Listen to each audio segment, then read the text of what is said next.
Shop all things Cherie Johnson at therealcherie.com. Welcome to Cherie's World. The only podcast coming through your beat stereo is Cherie's World, so let's go around like a merry-go. Plug your phone in, make sure it got a full battery. Download it Wednesday, listen to it Saturday. She cover all topics, whatever you after. She got ball players, authors, doctors, actors, rappers, singers, entrepreneurs, divas, leaders. Androids or Apple, turn up your speakers. Trying to shoot my shot like the vaccine. Whether it's Cherie or Maxine, whether the podcast or acting, she that queen. PYT, you know what that mean. Saw you on TV and touch the screen. Touch on you, I plead Lucy's got a crush on you. It'll mean the world to get a blush from you. Teaspoon of me, leave you sleep like Robitussin do. So I'm really excited to introduce our guest today because Hollywood is a really funny place and most people are really inconsistent, and when you see them, you never know what you're gonna get. Well, my homeboy is in the house today, and my homeboy is consistently genuine. He's been the same person since I met him in the 90s that he is today. We got a true hip-hop legend in the house, y'all. Mr. Ras Kass is here, and he is coming to talk to us about his book, Soul on Ice. So please give a warm welcome to my homeboy, Ras Kass. What's up, y'all? This is your boy, Ras Kass, representing the city north of Long Beach, southwest of Compton, CRC. But right now, it ain't about me. It's about my sister, my homegirl. I love her to death. I'm in Cherie's world. Yeah, no. Would you like to advertise on Cherie's World and have your product placed on Cherie's social media for the world to see? Email us now at cheriesworldpodcast@gmail.com for low introductory rates.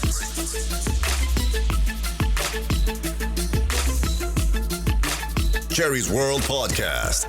Get heard. Cherie here, Chief Green Alchemist at Going to Natural.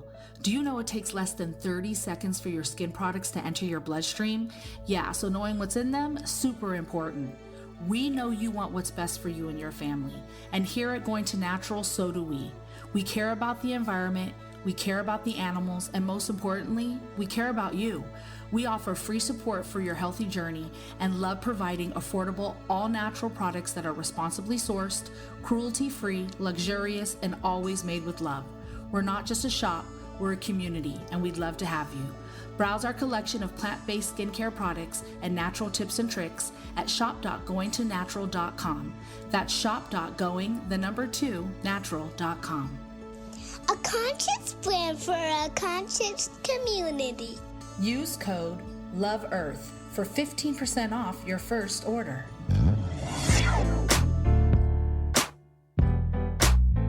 Ras Kass is having his 20th anniversary in the music business. Congratulations on that. Thank you. What it do? I'm right now. I'm in Atlanta at Patchwork Studios. We had a panel with a wonderful lady named Wendy Day. So me and her discussed. Wendy has Rap Coalition, so she helped a lot of artists from UGK to David Banner to myself, Cash Money, The Locks, whatever. She would help artists who were in bad record deals. So anyway, we did a panel with her. I'm out here for A3C in Atlanta right now. So it's nice. Cool. I love it. Raz, that's Courtney. Courtney, that's the homie Raz. What up, bro? Courtney, what's going on, brother? Big fan. What's happening? Man, thank you, brother. I'm blessed, just chilling. Before we get into it, I just have to say, Raz, I'm so excited to see you. And I have to say thank you, because in all the years that we've known each other, you're one of the most sincere and genuine people in Hollywood that I've ever met in my life, and you're consistently genuine. Thank you so much. You are too. You're awesome. I love that. Okay, can I ask this? How do you all know each other? Tell it. Raz and I had a groupie in common. Can we say that? A groupie in common? I was going to say a mutual friend, but I don't know. Is it still your friend? It's not my friend. Not my friend. Okay, so we had a mutual groupie in common that we both thought at the time probably were our friends, and we got introduced. Yeah. A groupie in common. All right. Whatever it takes, huh? I don't know how else to explain it. Am I wrong, Raz? Nah, you're not. Bro. Yeah. And I ended up like getting to kick it with Raz a couple times because of the groupie. And then I got to, where's Blue? Yep. Stupid Blue. Where's Blue? So Raz is cousins with Blue. And Blue Da Vinci, BMF. yeah, Okay. Blue Da Vinci. So Yeah, that's my cousin. That's little cousin. So Damn. they were always together. And Yeah. so I ended up like playing with Blue, and I can't say playing because people will take that wrong. But like I thought I was a boy at this time. I didn't even realize I was a girl. When I first realized I was a girl, it was actually Raz had a white homeboy. You remember your homeboy, Raz? The big white homeboy? Yeah. Okay, so I thought I was still being a boy. Raz took me to my first rave. Yeah. Do you remember that? Yeah. What was that like? I told Raz was like, have you ever been to a rave? I was like, no. He was like, really? I said, yeah. He said, get in the car.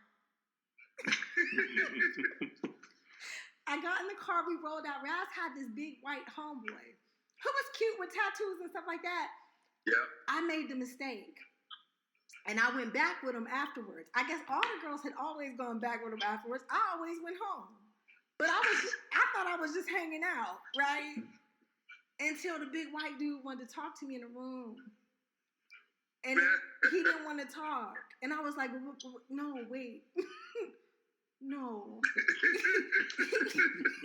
This is not what I gotta go home. Wow.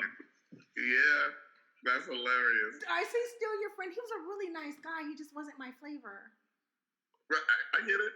No worries, John. He's good. He's good. Yeah. Is he telling myself? He's still a homie. Yeah, that's Jay. My homeboy J211. That's his name, J211. Yeah. Really sweet, really handsome guy. Ladies, if you ever meet J211, I don't know if he's married or whatever now, but go out with him. He'll treat you like a lady. Yeah. Go back to the house with him. He's very polite. He is. He's wonderful. Yeah. He's good too. I just thought I was a boy, so. That's hilarious. Wow. Am I wrong, Raz? I was always kind of dingy. Yeah. I mean, Blue had a crush on you too. I love me some Blue. I just wasn't adult enough for Blue. Hilarious. Oh, for real, like I wish Blue would call me just so I could say what up, homie. But like I wasn't, I just wasn't there. But you're not here to talk about me when I wasn't ready. I love these stories. Right. Me too. I love it because it's called Cherie's World. And my goal with this show is to really introduce people into my world and the people that I love. And Raz, you're one of those people that I really love and honor and appreciate. Thank you so much. I love you too. No, I have a question. What up? Soul on Ice 2. Right. Tell us about it. So my first album came out in 1996 on Priority Records. So Priority Records, Ice Cube, Snoop Dogg, actually Jay-Z, Reasonable Doubt came out on Priority. So that's right. I came out in 96. My album was called Soul on Ice. And it's actually my I call it my silver anniversary because I started working on that project in 94. And then I had negotiated and whatever, so it didn't come out until 96. So it's kind of my silver anniversary. It's almost 25 years for me, which is crazy.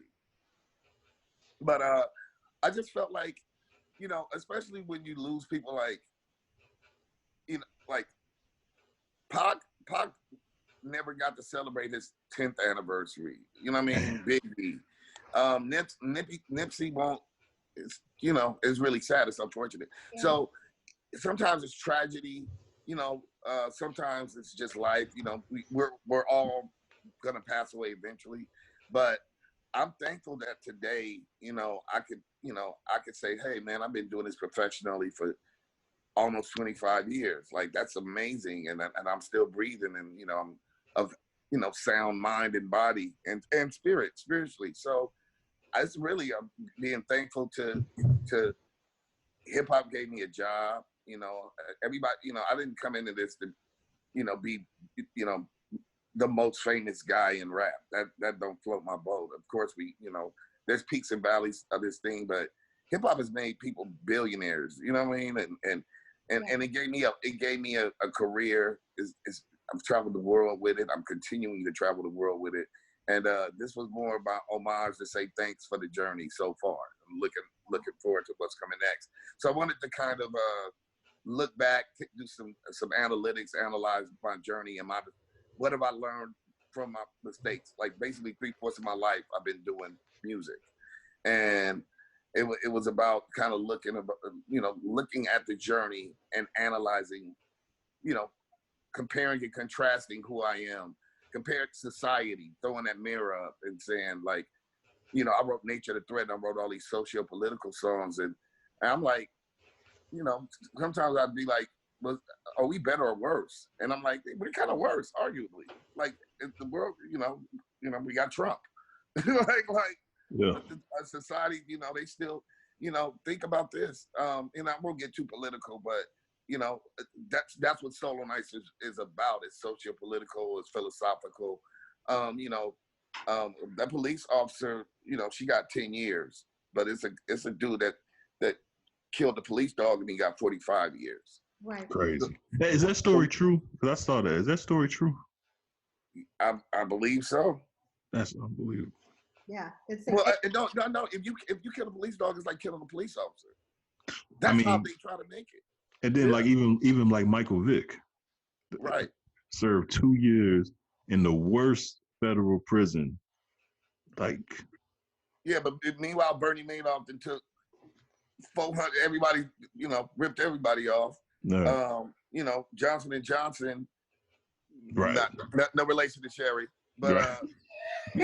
But yes, absolutely. They put that ADHD medicine out that they use to give little boys' breasts. Right. Yeah, I saw that. Like, and they don't care. And nobody goes to jail. They pay a little fine and keep it pushing. They don't even have to admit guilt. Like, it's crazy that, what our society is like. And so I felt like it was after 25 years, the inventory of where our country is at. I wanted to kind of, discuss that and philosophize on it. And I'm very happy, man. I'm so blessed. Justice League, produced on it. They do a lot of Rick Ross and all that. What's up, Rob? I'm almost finished. You have some great features too. Can you tell us about some of the people? Yeah. I have Immortal Technique. I have Styles P from the Locks. Oh. CeeLo Green, Snoop Dogg. What? I'm forgetting people. The list. It's a lot of really dope people. It's not too many people, but it's the right people for the songs. Everlast did a song. We got a really dope record. Like, everybody that came and participated on this project, like, I'm really blessed and thankful. One of my sons is on it. Oh, that's cute. Yeah, that's awesome. Yeah, my son Taj Austin. So yeah, he got busy on my album. What was that like, working with your baby? Him and his brother, they're twins, so they're both very, very talented. They're actually they got a song on a new soundtrack. What's the movie? It's kind of like Romeo and Juliet, but it's black people. It's coming out this month. I don't know. That would be a Courtney question. I still don't watch that. No, I actually don't know that one either. It's like they're like on the run. It's like some Bonnie and Clyde. It's not Romeo and Juliet. It's like Bonnie and Clyde. It's the black man, the black dude, and the black girl. They like. I'm gonna look it up. Like he shoots a police officer. They pull him over and they. Oh yeah, I don't know the name. I know exactly what you're talking about. I don't know the name. Okay, they got a song on that soundtrack with them featuring Chance the Rapper. So it's exciting to watch my kids. I wouldn't have picked the entertainment industry as a career choice for them, but this is what they choose to do, and I'm proud of them. Blazing their own path. Question. I hear that a lot. Like, people always ask me, "Was your daughter, when's she gonna start to act?" Why would you not choose entertainment for your kids? Because I know the heart breaks and the peaks and the valleys and the funny stoutness, and the fraudulence of some of these people and the disingenuousness, and I don't, I'm not like P. Diddy where I can insulate and make sure they win no matter what. So, this is it's funny. It's a lot of work and sometimes not the biggest payoff, but I truly enjoy it. For my kids, I'm like my parents. I didn't, my dad, my dad wanted, he's a police officer. He wanted probably a police officer. No. There's some stability. He's a Marine. He wanted a Marine. I'm like, no, I'm gonna hang out with the homies and with Blue and drink a lot and bust raps. That's my career choice, Dad. How about that? I love it. Courtney, just to let you know, I didn't know that LA had like a big underground hip hop whole rap scene, and these boys introduced me to like different clubs that I had never been to that were like offbeat and not like on the Sunset Strip, where I could walk in with my Adidas on and my hair 2 ponytails. I had so much fun, literally growing up. I have to say, Raz kind of watched me grow up. I did.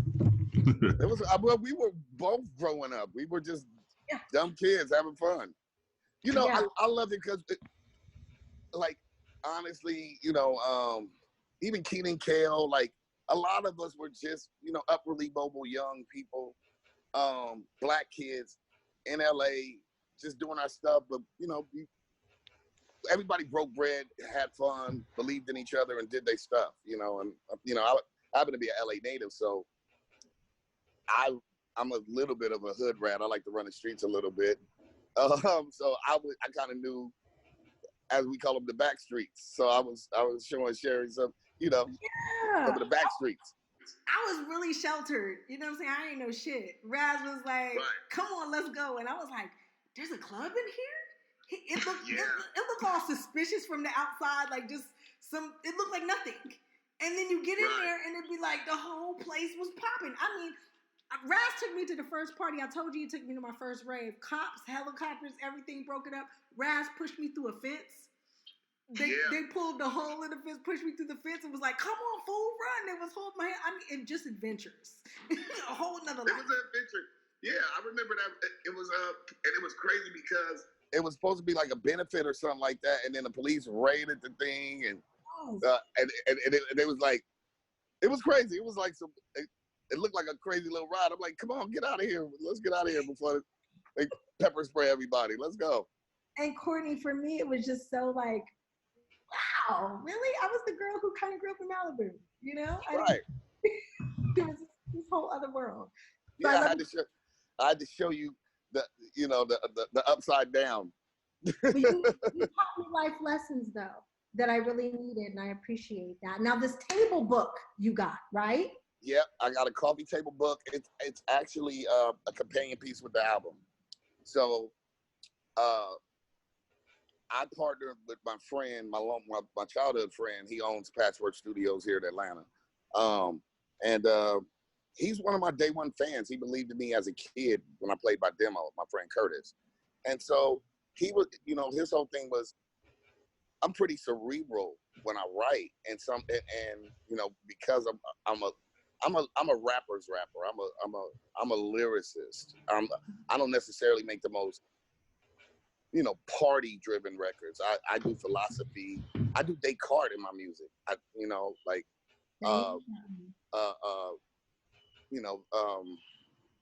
It doesn't necessarily play well to dumb people, is the best way I can explain it. So what he realized was the strength, what people need. I go over people's heads sometimes lyrically, and he was like, what you should do is people, when they can visually see what you're saying, they can appreciate the depth of thought that you utilize. You're not just rhyming words and cat, rat. Like I'm a polysyllabic talker, period. So my normal conversations are I just have a bigger vocabulary again. What we did is I wanted to show the process. It's called rap music. And so I wanted to show the craftsmanship, behind the result. People hear the song, they don't see the process. So what we did was we took photographs of all the actual written songs, because I still writing a book, and like a notebook. We photographed them, and you can see all the thought process, you know. And I kind of write in my own weird codex. I write my own code. To give you a for example, Busta Rhymes, when he writes, it's really amazing. Imagine you had a piece of notebook paper. He writes in the margin. So just that little corner in the left, all that stuff he's saying. And then the whole rest of the page is blank. So it's ill. It's like this his process is different than mine, and it's a magnificent process. Rakim, they say, starts at the end. It's like he writes his book at the end. He writes the end and then goes all the way up to the beginning. That's crazy. So we all have these weird processes. Right. Mine is different. I wanted to showcase my process. We filmed it. We kind of staged things that would be involved, like, you know, some Jameson, you know, whatever. So we kind of film it, you know, a pen, obviously, whatever. So we kind of staged it. And then we had an amazing artist from here in Atlanta named Maya Bailey. We transcribed it so it was, you know, so it's legible also. You can see the thought process, then you actually can read it legibly. And then he did artwork around, inspired by the lyrics. So it's a really cool, it looks really cool. And it's not a hard read, you know, but it's all the lyrics to the new album is what it is. And where can people purchase it? You can get it if you go to patchwork.com. This is the second edition. Like, you know, we did this independently. And so, you know, initially, you know, we only did 500 copies, scared to death. And I, you know, the whole thing was like, people don't want to buy no music for $10 or 1 cent, 99 cents. So I'm scared to death, like $50. We got to come out the pocket for 500 books. I don't know, bro. Well, it costs $30 to make the book because it's not a cheap book. It's a table book. Yeah, it's a coffee table book. So it's a fly book. We didn't want to cut no corners and make some garbage. Like, you know, go out, you know, let's go flat, let's go big, or don't go at all. So we did it. We sold out of those books, man, and then we still had supply and demand, and so we pressed up some more. We're almost sold out. I think we are. You know, we did another 200. 25 books left. Yeah, man, it's awesome. Damn. So get it before it's too late. Too late. You go to patchwork.com. So is it going to be too late one day? Because I'm definitely going to cop one. When people come to the Punky Brewster to see me, when they come to the set to see me, that's the book that's going to be on my coffee table in my dressing room. Yes, congrats. You know what? I did read about that. Congrats. So Thank you are back. I'm going back. I'm going back to my day one. What's it called? Is it actually called Punky Brewster? It's Punky Brewster. I love that. That is awesome. Thank you. If you're in LA, when I'm in LA, you guys gotta stop by. It'll be fun. Of course. Of course. Hey, I got a question.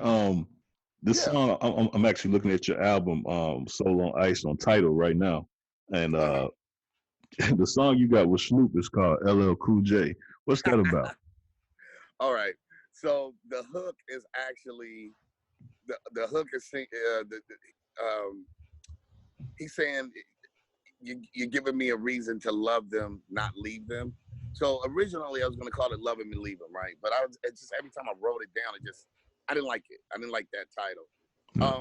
There's also, for some reason, this particular album, a lot of Easter eggs with LL Cool J, because I'm a big fan. He's the original GOAT. When people are talking about the top 50 list and all that, the GOAT debate started with LL Cool J, like the greatest of all times on the mic. So there's, like I said, there's about 4 or 5 different Easter eggs throughout the album with LL Cool J. And when I thought about it, I was like, well, he's ladies love Cool James. I'll be Love Him and Leave Him Cool John, because that's my name. My government is John. So it's Love Him and Leave Him Cool John is really the name of it. But okay. I figured it was kind of dope to have, and LL, it's, you know, it's kind of like a love song. He's like, he's saying, you give me a reason to love them, not leave them. Who made the first love song in rap? Cool J. I Need Love. So it's a tribute. It's just a tribute, shouting them out. Okay, I want to go back real quick, Raz, because Courtney and I were having a conversation before you ever got on here. And he said, realistically, when women date like rappers and athletes and stuff like that, do they expect men not to cheat? And I said, hell yeah. So if you dated an actress or a singer or something like that, would you expect for her to be faithful? I'm realistic, but I think women, first of all, they don't have to be an actress or a star. Women are, attractive women get offers all the time. Absolutely. Unattractive women get offers all the time. True. So I expect, that person to just keep it 100 with me. If we've gotten to a point where we are dating and we decided that we want to have a monogamous relationship, then honestly, I'm gonna hold her to that. I don't care what you do. You can be Oprah, you can be a doctor, you can be work at McDonald's. If we have decided that's what we're doing, I'm gonna hold you to it. So it's all about and I may be a hypocrite because I know what you're gonna say. No. I ain't gonna bust you out. I ain't never gonna bust you out. I was gonna say, for me, when I told him, it was all about telling the truth. I have more of a problem with you not telling the truth than cheating. What? Right. Tell me what it is. Well, when anytime I've ever been in like a relationship and I was unhappy, I remember a girl asking me, my girlfriend at the time, she's like, "Where are you going?" And I'm like, "I'm going to go fuck somebody I like." I mean, I'm not gonna lie. I did it. It hurt her, but what was I gonna do? Make up a story about why I'm not coming home for the next 3 days? I'm out. I'm unhappy here. Now you can do with that what you want, because I'm gonna go hang out with somebody I really like. Damn. These are the men that I grew up with, and that's why I say, you tell me the truth, I can deal with it. You lie to me, we got a problem. So he better than me. I don't know if I could tell a woman nothing like that. Man, I would have to lie. I would have to lie. Tell the truth, shame the devil, man. Because I feel you. You know what? The reality is, if I can't remember, you got to keep lying to protect the other lie from the lie. But you know what the biggest lie is, though? Lying to yourself that you can even play that game. Because everybody ain't even meant to play that game. If you, some people just naturally play, some people naturally, that dude. And the biggest lie is the one you tell yourself that you can be that dude when you not that dude. You know what I mean? Right. And that's very true. I agree totally with you. Half the time I'm not interested in a monogamous relationship. So that's one of the things I do tell women, like, I'm still out here, sampling. I'm at the buffet table. I just want a little bit of chicken, or I might want a burrito, I might want a slice of pizza. I don't know. I haven't committed. I don't know what I want to do yet, but with that being said, what's good for the goose is good for the gander. I understand, if I'm not in that place, think about the shoe being on the other foot, where some dude's chasing you around, Cherie, and you might like him, but now I want to be with you, and you're like, look, dude, I got a lot on my plate. I like you, we're cool, but I don't need all that. And now you're starting to feel like you're forcing me into a relationship.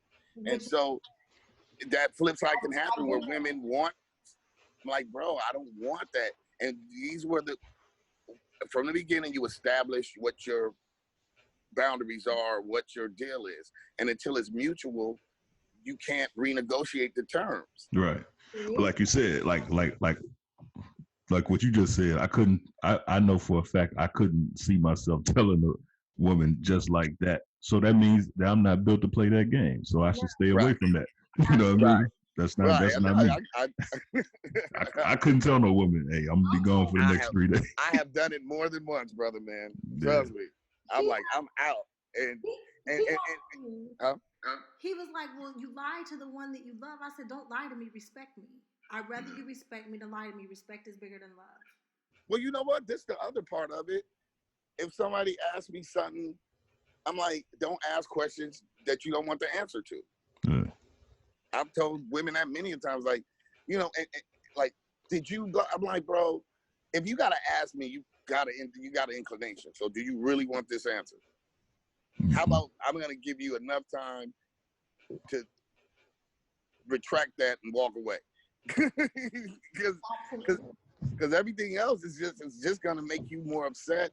But if you already know that I've already established that I'm not interested in a monogamous relationship, that ball's in your court. You can accept it or reject it. You know, I've been monogamous. If I'm fulfilled, if that person makes me happy, we built a friendship, we have that rapport, that respect.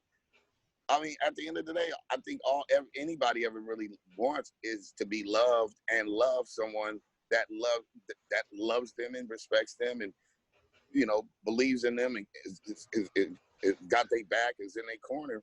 But, you know, we're all, you know, sometimes it's just a timing thing. Sometimes you meet people at the wrong time. Yep. You can, you know, so, you know, until I'm ready, sometimes like we all come with our own, with our luggage and our, you know, our back, you know, our backstory and our baggage and our, you know, and our own issues. And then we got, you know, we're all trying to accomplish these goals. And if somebody wants to pull me down just so we can be together, then you ain't the one for me anyway. I want somebody that says, babe, go get him. Do what you need to do. Matter of fact, how can I help? Because I want to tell a woman that and say, look, I believe in you. If you got to go handle stuff, I'll probably miss you, but you go handle what you need to handle. You know? And that's hard. Do you think that being an entertainer and having a relationship is hard in itself? It is. Some people don't get it. Yeah, it's just like how my hours, my schedule, what I need to do. You know, they may not understand that if you work, whatever that 9 to 5 job is. The first artist I ever was in the studio with was Ras, and I believe it was after we had wrapped, so it was late. It was probably like 12 o'clock at night, and we went by the studio, and I think we all ate and watched Jerry Springer together.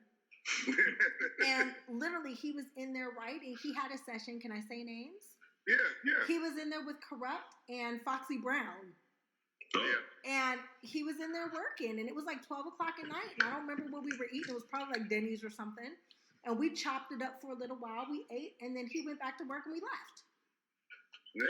And it was in the middle of the night, so women and men have a problem with that. Like, I couldn't go back at the time I was dating somebody, and I said, I was with Raz and Blue, and we were in the studio, and they were like, what was you doing? And it wasn't anything like what he made it out to be. He didn't last very long. Because he tried to make it into something that, I was on a date. Nigga, I was eating Denny's. We was watching Jerry Springer chilling. Right.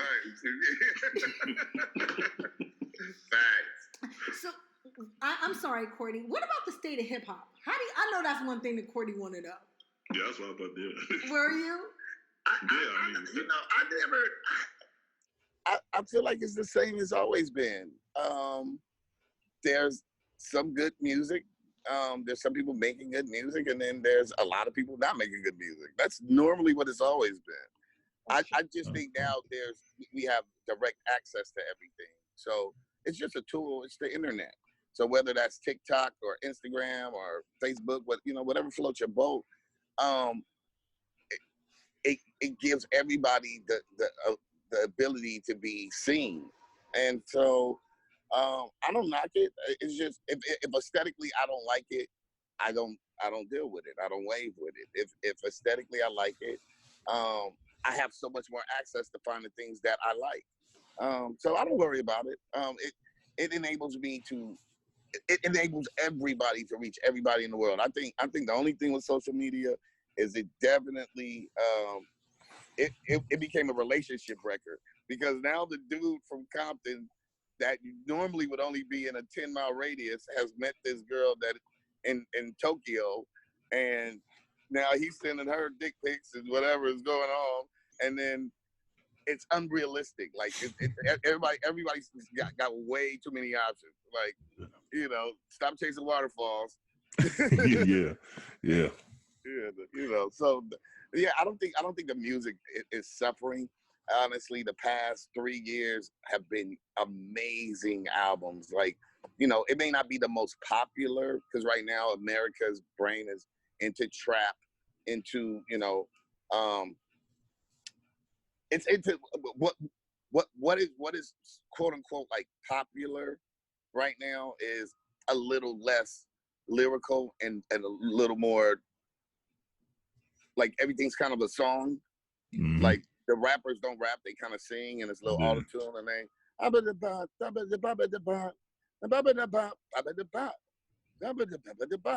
it's mumble rap, that's what we call it. So and so I don't really know where the hook is and where the verse starts because it all sound the same. And that's what floats. It's very, I would say it's female friendly music. But I'm a man, and so I don't run around talking to girls like I'm a gun. I don't talk like that. I'm a man. I talk like this.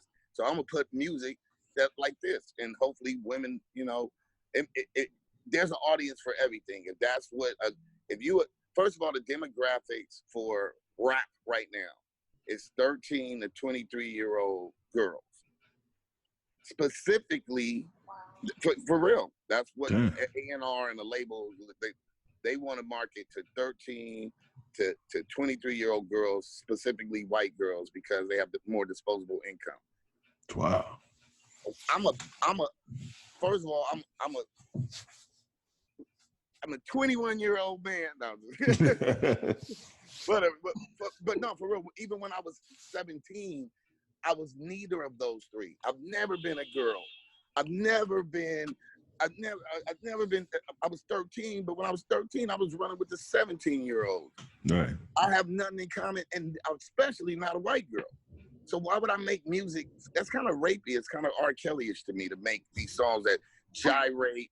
There's a lot of gyrated strip club songs, and then it's a lot of lies. I give you this, I buy you red bottoms. Like, get out of here. I do bands in the strip club. Really? Yeah. You're a trick. You're not the pimp. So I'm not making those songs about, nigga, you didn't tell me nothing about, my sister graduated college. I bought her a Bentley.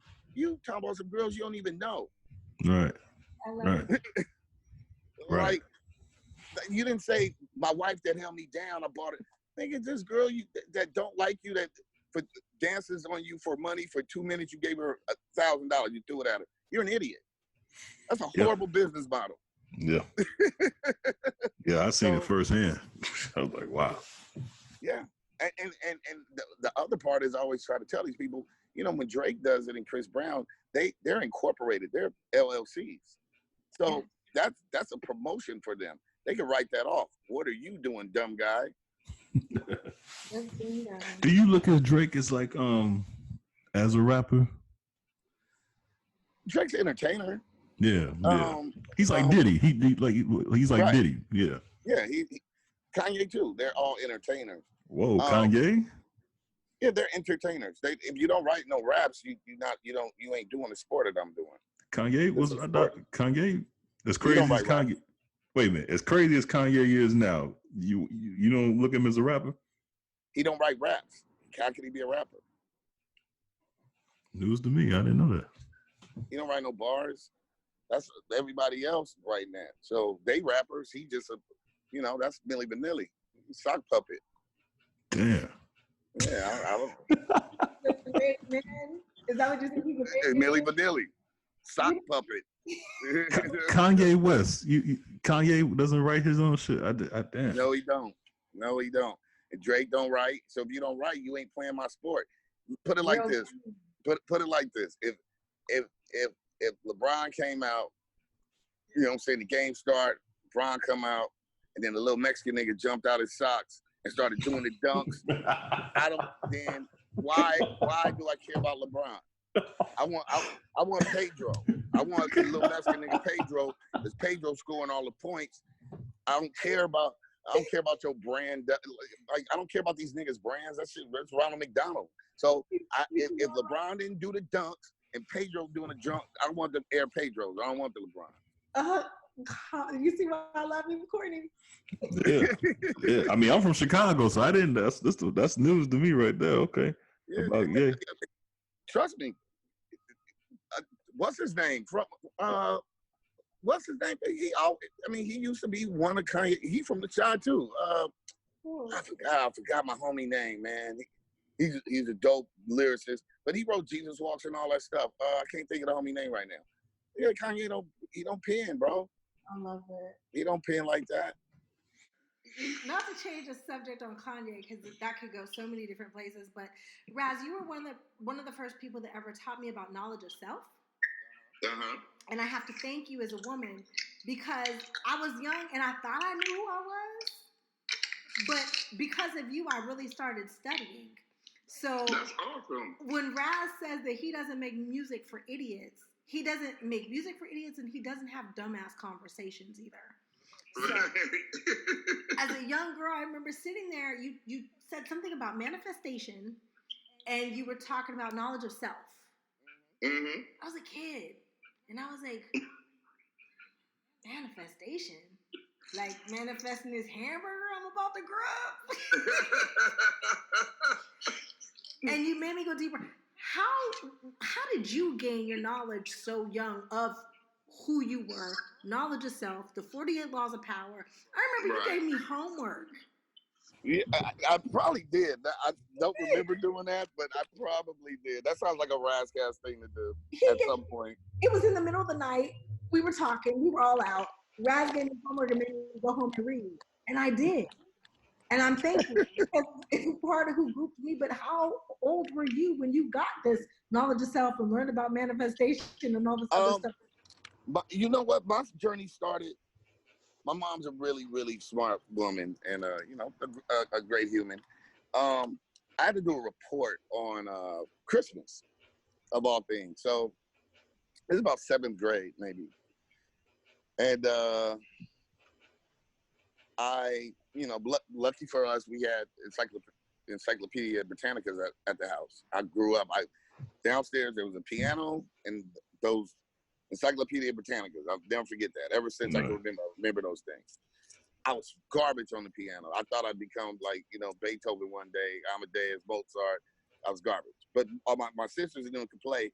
But I knew it was something down there that I was supposed to be messing with. So it ended up being those encyclopedias. Yeah. I had to do the report on Christmas, and when I got the Christmas, the C encyclopedia, at the end of it said "See Pagan Holidays." I grew up Catholic, and then my mom is Christian, so when I think pagan, I think the devil. So why would Jesus Day be See Devil Day in this book? And so I went to my mother, and when I asked her, why does it say this? Most people would have shut it down, and what I realized is that she needed me to find the truth on my own, because everybody runs around proclaiming things based on what they've been told and not what they actually have researched and know to be true. And so she said, you got to read it yourself. And that opened that door, and then you start, cultural anthropology and history and all this other stuff, and realizing things ain't, Christopher Columbus ain't discovered nothing. And first of all, he never even got here to America. Aside from that, you can't discover something that God already got niggas on it. So you start using some analytical, thinking and realizing that they have mistaught us on purpose. Right. And we got to strip that shit away. Change is mental first, and then everything else happens. So I had to change my way of perceiving the world, the way I perceive myself. And so that started, to answer your question, probably like 7th, 8th grade. Well, thank you. Because I was hella young. I don't even know if I was 18. I might have been 17, 18, around there. Yeah, we was little dumb kids. We were out there acting up. Yeah, and you're probably one of the reasons why I homeschool, because you made me search for the truth, learn the truth, and now I'm teaching my daughter instead of letting them teach her. So thank you. That's awesome. Damn. That's dope. When I said this whole day is really about men who made me who I am, I meant it. Wow. That's awesome. Welcome to Cherie's World. We got Ras Kass in the house. Yeah, that's dope. I'm not going to keep you forever, Raz. I know Courtney got some more questions, and I want to know what you doing next, bro. Where do we see you next? What else? Well, right now I'm in the now, so I'm trying to, I'm trying not to, not to overreach. Right now, I really believe in this project. There's 7 billion people on this planet, and most of them don't know about it. So that's my job, is to go out and well, yeah. So I'm in Atlanta now for this rap seminar thing. It's called A3C. I'm performing tonight in a little bit, and then in about a week I fly out to Europe with exhibit for about 27 dates all through Europe. So really excited about that. I'll be gone for about 2 months. Congratulations. No, like a month and a half. I'm sorry. That's where the real money's at out there, huh? Yes. Well, America's the biggest market for rap. The second biggest market for rap, second and third, is Germany and France. So people don't realize that, the yen spins, the euro spins, the pound spins, the peso, they all add up. So instead of, sometimes instead of trying to force it, you got to go where it's an easy sell. Hip hop is alive and well in Europe, in Africa, in South Africa, and it's like, if everybody want to be trap stars over here, then that's on them. So I go where, my product is more appreciated. There's little pockets in LA, and there's little pockets in New York, and there's little pockets everywhere in Oakland, but they really support. And I'm talking about new fans, not like everybody's 35 or 40 years old. I'm talking about kids that grew up that are like 21 years old playing Tribe Called Quest, because they love the culture. It's just the same way, like, we wasn't around when Stevie Wonder was, putting out them songs, but because our parents put us up on it, we learned that appreciation, and we understand the how dope Marvin Gaye. I wasn't around when Marvin Gaye was popping, what I mean? But it becomes a part of the culture because we know the history and what's going on.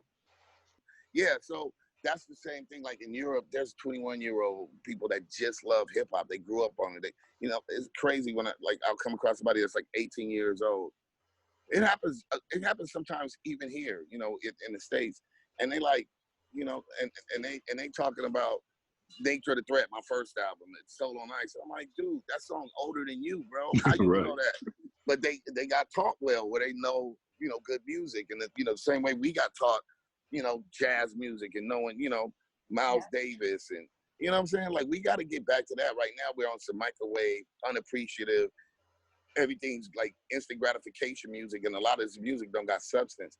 I want to make music with substance, and I want to, I want to give it to people that want that appreciate it. And ironically, a lot of those people are in Europe now. Well, that's funny you say that. That's what I was just telling Cherie. I said, I think the desire for substance is the reason why they're bringing back shows like Punky Brewster and all these other retro shows that they're bringing back, because it's only so much that reality gimmick is gonna, it's only so far you can go with that. Talent at the end comes out. Hey, what do you think about Snoop? Because you got him on the album. You heard about Snoop performance at KU? No, what happened? Oh, okay. So last weekend, Snoop, KU invited Snoop to perform at Family Night, and Snoop came in and performed, and he had strippers on the stripper pole.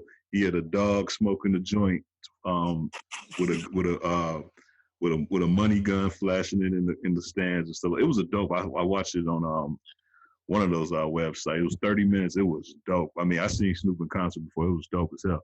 And but a lot of people was upset. And Snoop's response on Howard Stern was, when you pay for a Snoop Dogg concert, you get a Snoop Dogg concert. Then people knew what they was getting. Now, I got a conspiracy. I'm a conspiracy guy. I got a conspiracy for that. I'm gonna break it down to y'all in a second. But what do you think about that? I agree. I tend to agree with Snoop on that. Like, you knew the job was dangerous when you took it. This is, murder was the case. Sipping on gin and juice. So knock it off. You knew what was gonna happen. Yeah.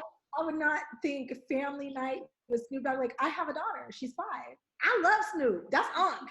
You know what I'm saying? Yeah. I'm not gonna take her to see Unc. I'm just not. Right. But this was a college family. This was KU. It was college family night. So to me, these are adults, so I don't think you'll bring babies to that. It's still like, you know what I mean? So I'm kind of like Snoop on that too. But here's the thing. Here's the thing. KU comes to find out, KU is don't quote me on this, but they're being investigated for fraud and money laundering with paying athletes and stuff like that.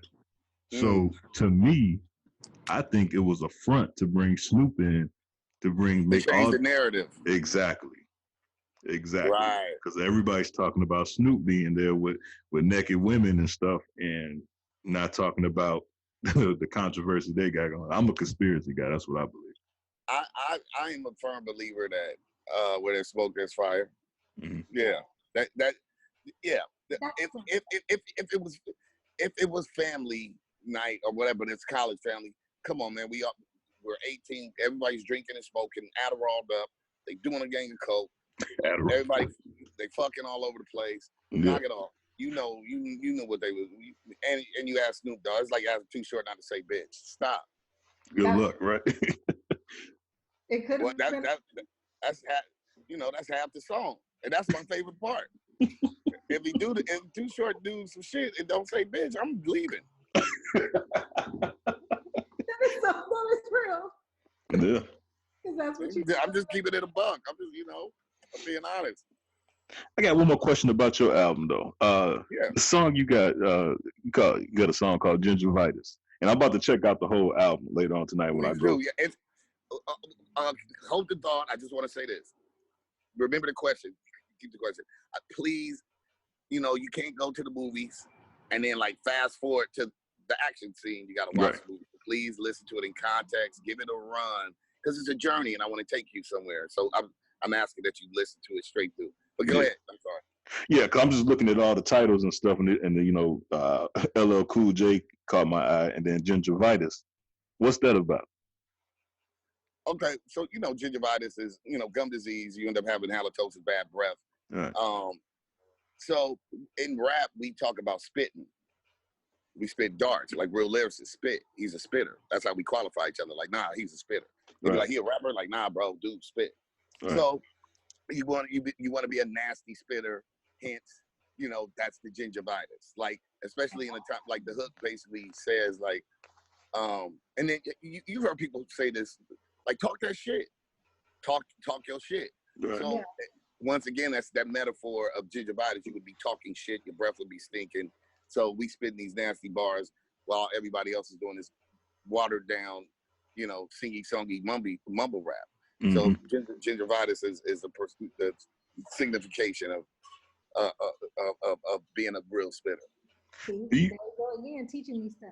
Do you feel like when you, because just like the third or fourth time you like said, and I kind of agree with you, but being an MC and an older MC, when you keep talking like mumble rap, do you get a lot of like, yo, you old dude hating on No, because this is that internet groupthink troll stuff. Yeah. I once again, it's called rap. Right. Not called who got the most dreadlocks in different colors. It's not called I got 7 face tattoos. It's not called how tight my pants are today. It's not called what my car looks like or who I'm dating. This is called if I say I'm better than Jeter or whoever played baseball, I get out there and I get struck out every time. I can't catch shit. I'm not gonna be playing baseball. I'm not a baseball player. This is called rap. Right. Now I'm not going to allow groupthink of morons that start dictating to me about something. I'm passionate. I'm a fan first of this stuff. And so I have noticed that it's only so long that that's like changing the narrative. Oh, you old and you out of touch and this the new. Like, it's trash, bro. Yeah. Let's just call it what it is. I'm not mad at it. That's that you being honest again. That's the Yeah. I'm like, I call myself the elephant whisperer. I walk into the room. If I see the elephants, I'm like, bro, there's 7 elephants in here. Come on, let's stop. Like, can we acknowledge these elephants? Let's figure out why they're here. I'm sorry. Go ahead. No, so you the type. If you in the studio, they put on the shit. you might be nodding your head, and they be like, "What you think?" I'll probably be like, "Oh yeah, that shit tight." You'll be like, "Nah, that shit trash." I'm not even gonna walk in that room. I'm adios, bro. I'm gonna jump on my phone and act like, because I'd rather not tell you. If you don't know that shit trash, why should I tell you? If you put me on the spot, I'll be like, it might win for other people. Like aesthetically, it's not really my cup of tea. I mean, there's a political way to say stuff. I don't have to like shit on people, but aesthetically, I mean, I could be perfect, bro. Coolio is my big brother. I came out of jail and took me on the Lollapalooza tour. You know, always looked out for me. Wow. I used to tell Coolio, I was a kid. I used to tell Coolio, like, that shit whack, cuz. I used to say, I'm telling just won a Grammy, platinum. Word. Yeah. I'm like, that's whack.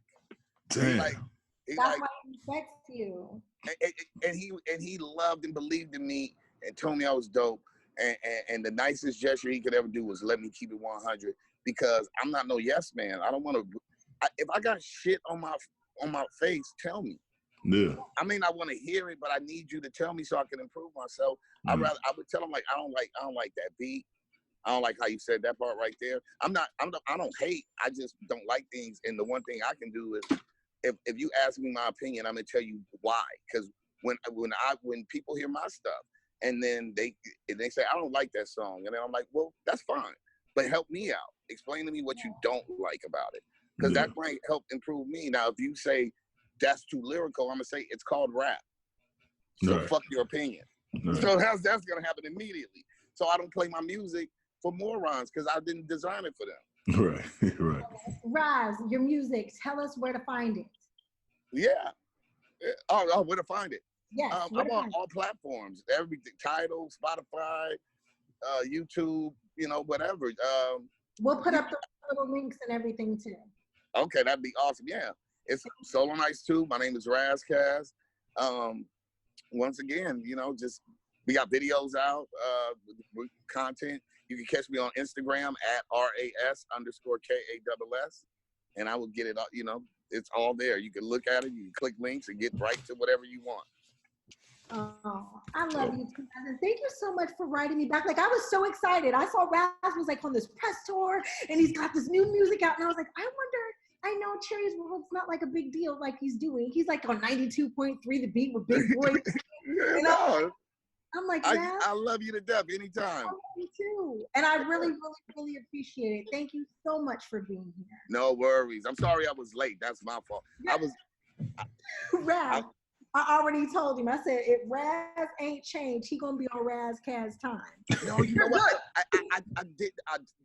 I'm better now, except for the fact that I forgot to click the